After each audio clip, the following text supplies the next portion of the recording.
Hola, amantes de los cuentos prohibidos. Mi nombre es Carmen Luz Gorriti. Escribo cuento y poesía. Esta vez te traigo el cuento La crucifixión. Debí obedecer a la sibila cuando me dijo que tomara a mi hijo y desapareciéramos dejándolo todo. Cuando Jimmy aún no cumplía los 7 años, tuvo pesadillas y se orinaba en la cama. Lo llevé al médico, luego al psicólogo. Ausencia del padre, dijeron. Yo traté de hacer todo como me aconsejaban. James Dark es el abuelo de mi hijo, un hombre de gran autoridad y prestigio en el gobierno. Él me recomendó que le pusiera niñera y sugirió a Connie, una mujer instruida. Puse mis esperanzas en ella. Mi jornada es larga, le dije. Cuando el niño sale del colegio, quiero que lo recojas y le ayudes con las tareas hasta que yo llegue. Eran tiempos de guerra, marchas callejeras, explosiones y corte de luz en grandes zonas de la ciudad. No podía encomendar a mi hijo a un transporte cualquiera. Necesitaba que alguien lo trajera a casa desde el colegio, que lo acompañara hasta mi llegada y, si fuera posible, le conversara amigablemente. Yo regresaba tarde a casa y tenía poca oportunidad de hablar con él antes de que vaya a dormir. Eso me llenaba de preocupación y de culpa. Después que murió Leo, todo fue confuso. Quedé muy afectada. No fue una muerte violenta, como era frecuente en esos días. Tampoco enfermedad, simplemente desapareció.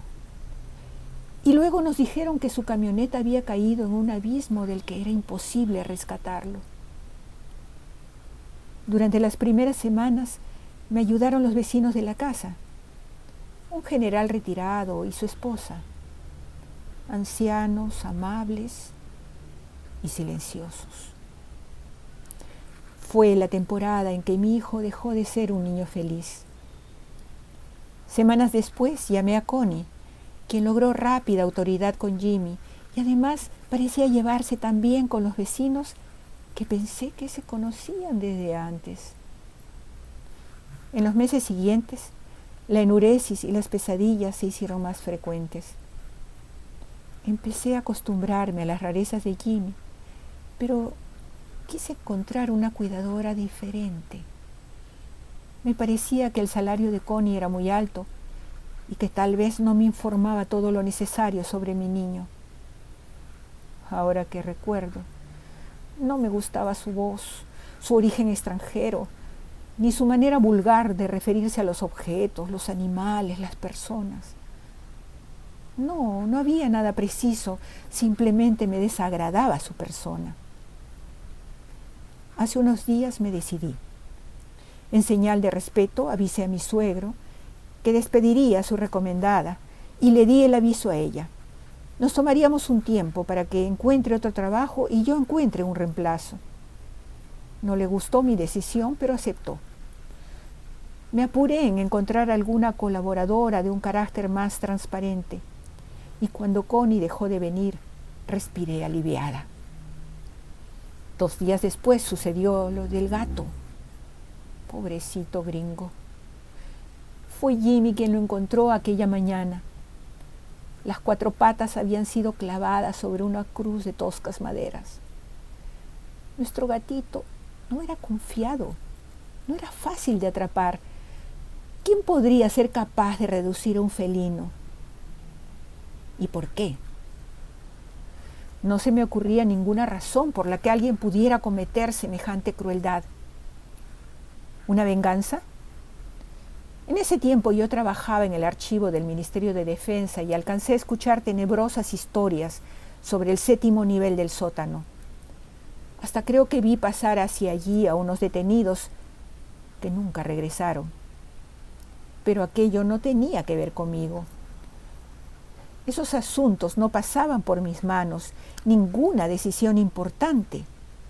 En mi ámbito no había información clasificada. El gringo tenía huellas de haber sido torturado antes de que lo maten. La piel de su bella carita de gato fue cortada y separada del hueso hasta quedar como una máscara colgando del cuello, y por esas heridas dejaron que se desangre. Jimmy estaba mudo y paralizado. Yo, en cambio, me deshice en gritos que convocaron a todo el vecindario. Lo habían dejado en el jardín de ingreso. ¿Cómo era posible que nadie hubiera visto algo? Mientras los vecinos pasaban de la especulación al chisme, tomé mi celular para llamar a la policía, pero al final no lo hice. Antes de buscar el número de la comisaría, vi una tarjeta tirada en el suelo. Su contenido me dejó sin habla. Cuida a tu hijo. Esa tarjeta, por alguna razón, despertó un instinto, un recuerdo enterrado. Entendí que todo esto se vinculaba a las pesadillas de Jimmy. Abandoné al inútil psicólogo y empecé a buscar en el lado oscuro. Me aturdí con preguntas. ¿Y si mi propio hijo había matado al gato? ¿Un niño podría ser capaz de semejante maldad? Jimmy iba al colegio normalmente. Yo no podía quejarme de sus notas, pero no tenía amigos. Más aún, rechazaba la cercanía de alguna gente, como de los ancianos vecinos que se mostraban muy afectuosos, lo visitaban con dulces, con conejitos de peluche. Incluso se ponía rebelde conmigo si yo insistía en que los atienda. También se resistía a visitar a su abuelo y echaba sus regalos a la basura.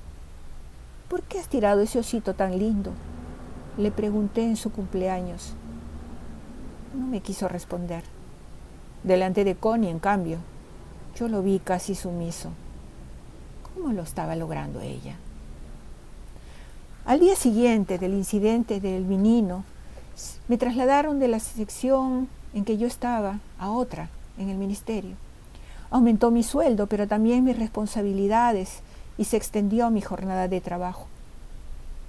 No busqué yo ese repentino ascenso y lo atribuí a la influencia de mi suegro, porque cada día veía crecer su poder. Ahora, él ya no era amigo, era oficialmente asesor del ministro. ¿Cómo podía negarme al traslado? La nueva cuidadora no quiso extender su horario y tuve que volver a llamar a Connie. De manera inconsciente esperaba que hubiera encontrado otro trabajo, pero ella aceptó de inmediato y fue a casa la mañana siguiente. Le escuché decir: Jimmy, esta tarde vamos a visitar a tu abuelo. Y Jimmy obedecía.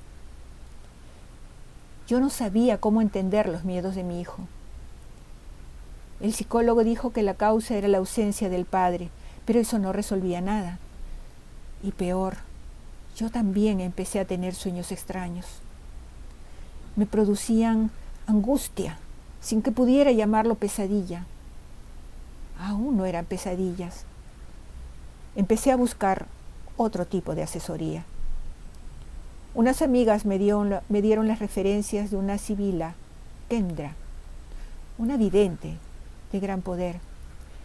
Quien la recomendó dijo que me convenía porque ella era bruja y lo del gato crucificado solo podía ser brujería. No se hace problemas con nada, es malera. Te conviene tener una de tu lado. Vi su tarjeta, decía hipnotista. Y es cierto que recurrió a la hipnosis. Me citó a mí sola. Dijo que luego convocaría a mi hijo y tal vez a la misma Connie. Eso fue el inicio, pero cuando terminó la sesión, su expresión había cambiado. Me pidió que no la convocara nunca más. Antes de despedirme, hizo una extraña señal sobre mi frente, susurrando: ya perdiste, acéptalo y aléjate hoy mismo, es todo lo que puedes hacer. Las imágenes que recuerdo, que pude ver durante la hipnosis, me alertaban de un peligro no definido, pero era algo inminente.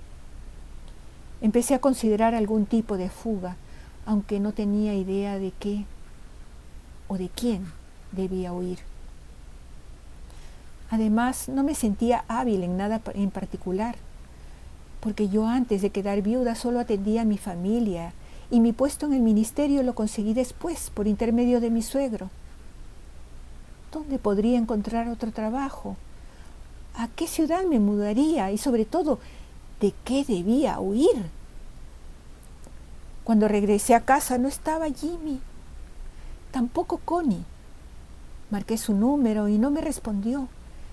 Pensé que habían ido, como otras veces, de visita a la mansión de mi suegro y salí a su encuentro.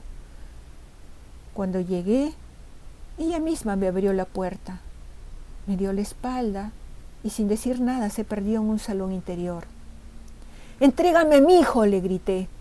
Mientras buscaba por las habitaciones de la casa, recordé frases, gestos, lagunas, incoherencias, huellas de comportamientos extraños que en su momento no tenían conexión con algo conocido, pero ahora despertaban en mi memoria. Tuve la certeza de que Connie estaba preparando a mi hijo para algo, que lo hizo durante años y yo fui testigo aún sin entenderlo. Una verdad inmensa estaba frente a mí, pero no podía descifrarla. ¿Cómo pude entregarle a mi hijo? Yo confiaba hasta cierto punto en mi suegro. Sus relaciones con embajadores, millonarios, estrellas del espectáculo y gobernantes siempre me hicieron sentir apabullada, y peor aún cuando supe que era un alto dirigente de la masonería. Nosotros auspiciamos la democracia y el progreso en el mundo, solía decir. Nuestro supuesto misterio es solo discreción, modestia y precaución. Pero todas sus influencias no fueron suficientes para recobrar el cuerpo de mi esposo desaparecido. Y me preguntaba a mí misma cómo pude olvidar el dolor de aquellos días. Tal vez aquello fue una forma de anestesia. Mi esposo desaparecido, ni vivo ni muerto, ningún lugar a donde ir y depositarle flores, ningún adiós que diera por cerrado aquel ciclo de nuestra vida, nuestro amor, la confianza. Leo no se parecía en nada a su padre, y recuerdo que mientras vivió conmigo trató de guardar la mayor distancia con él. Un día llegué a casa con mi bebé en brazos, y al momento de entrar escuché algo terrible. Leo decía en voz alta: «Lo peor para ti, padre, es que ni una sola molécula de tu maldad sobrevive en tu hijo. Cuando mueras, morirá todo lo que tú eres». El suegro se cruzó conmigo mientras salía y su rostro estaba completamente rojo, desfigurado en un rictus de odio. Leo no quiso hablar y no pude enterarme de nada más. Pero ahora, recién ahora lo comprendí. Aquel había sido el primer eslabón en la cadena. Tal vez su padre tuvo algo que ver con la desaparición de Leo. Y ahora estaba yo en su casa, recorriendo habitaciones que nunca antes había pisado, exigiendo a su recomendada Connie que me devolviera a mi hijo. Percibí que alguien se acercaba a mis espaldas, pero al momento de dar la vuelta un trapo con cloroformo atrapó mi cara. Desperté desorientada en este lugar, tal vez un sótano. Veo una escalera y la puerta allá arriba. Cuando depositan los alimentos encienden alguna luz. El resto del tiempo todo está oscuro. No sé cuántos días han transcurrido. Solo llevo la cuenta de periodos de sueño largos o cortos. Tal vez 24 días. No estoy segura. Si no pensara obsesivamente en mi Ginny, tal vez sentiría miedo, pero por ahora solo pienso en rescatarlo. Mi olfato y mi oído se han agudizado. Logro percibir desde lejos los pasos de mi celadora, Y también puedo diferenciar el alimento real de cierta basofia que me dan a veces. Huele a estofado de ternera, pero solo es fibra de plástico mezclado con alimañas, impregnado, eso sí, con saborizantes. No sé si pretenden engañarme, asquearme o tal vez envenenarme.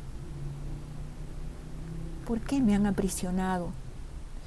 ¿Estoy en el sótano de la casa de mi suegro? ¿O me trasladaron mientras estuve inconsciente? Cada cierto periodo de tiempo, tal vez de noche, empiezan los gritos. A veces parecen voces infantiles. La mayoría del tiempo son sonidos guturales, gargantas desgarradas. ¿Qué les están haciendo? Puedo percibir espanto y dolor. ¿Hay vecinos cerca? ¿Estamos en alguna área urbana? ¿Por qué nadie los escucha y llama a la policía? La policía. Yo sé que no son la caballería salvadora, porque los jefes tienen jefes que les dan permiso o no para actuar, pero yo sigo esperando que venga alguien a salvarnos. Ya no estoy pensando bien. ¿Es posible que suceda esto en la casa de mi suegro? Me toco los brazos y las piernas para percibirme. Por momentos olvido quién soy y qué me trajo aquí. Jimmy, hijo, no quiero pensar que lo que escucho son sus gritos, pero a veces creo oír su voz. ¡Mami! Yo también estoy gritando. No, estoy aullando. Aunque nadie me escuche, seguiré desgarrando mi garganta. Podrían venir a preguntarme qué sucede. Les diría, estoy detenida. Me atacaron en la casa del doctor James Dark. Han desaparecido a mi hijo. Me pedirían evidencias, razones. Yo tampoco creería si me cuentan todo esto. Mi mente lógica no acepta hechos que vayan en contra del orden creíble de las cosas. Lloro hasta desfallecer. ¿A quién tengo que pedirle perdón? ¿Qué debo hacer para terminar esto y que me devuelvan a mi niño? Connie ha llegado. Reconozco sus pasos de pies planos. Se ríe con voz gruesa. Patrona, qué cambiada te veo. Se burla. Enciende una luz intensa que me ciega. En sus manos hay una bandeja. Tal vez son los alimentos o quizá aquel lodo extraño que me quieren hacer comer cuando desfallezco. En su voz resuena el triunfo. Una madre reconoce la voz de su hijo, ¿verdad? No, entre esas criaturas espantadas no está mi hijo. Yo lo sé. El corazón me lo dice. Quiero creer a mi intuición. ¿Dónde está mi Jimmy? ¿Qué están haciendo con él? Tu hijo lleva la genética de los escogidos. Tiene suerte, porque el doctor Dark desea poseer todo lo que venga de su propia sangre. Por ahora, él está disfrutando de Jimmy. Es muy tierno el niño y ha aprendido a ser respetuoso, mucho más obediente que su padre. Lo hemos preparado bien. Resistirá la posesión y luego va a satisfacernos mucho más. El dedo de Connie se introdujo en mi boca y se empapó en mi saliva. Luego le pasó la lengua. Creo que ya estás lista. ¿Qué me van a hacer? Un cordón de hielo recorría mi columna. Tú eres irrelevante, pero tu sangre está cargada de un delicioso reconstituyente. Hoy día trajeron una silla y me ataron. Cada 30 minutos alguien se encarga de extraerme gotas de sangre que analizan mediante un artefacto portátil. Intento escuchar lo que hablan. Adrenalina se llama la hormona que circula por la sangre de quienes tienen miedo extremo. la que cierta gente usa para estimular sus células apagadas, sus emociones moribundas, su alma decadente. Pienso en mi suegro, que aparenta ser mucho más joven y convence a cualquiera que no sepa leer la decrepitud de su mirada. ¿Qué has hecho con mi hijo? ¿Usaste su sangre?, le grité a James Dark cuando vino a observar mis signos vitales. No me habló, ni siquiera dio señales de haberme escuchado.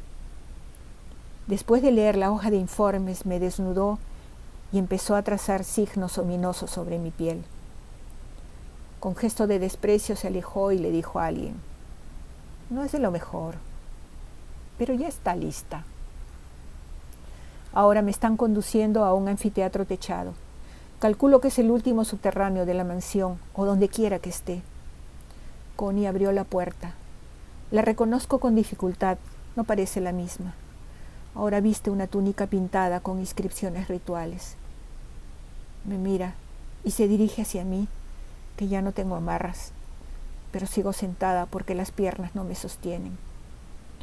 Veo su horrible boca acercándose a mi oído para decirme: tu hijo tiene menos miedo que tú.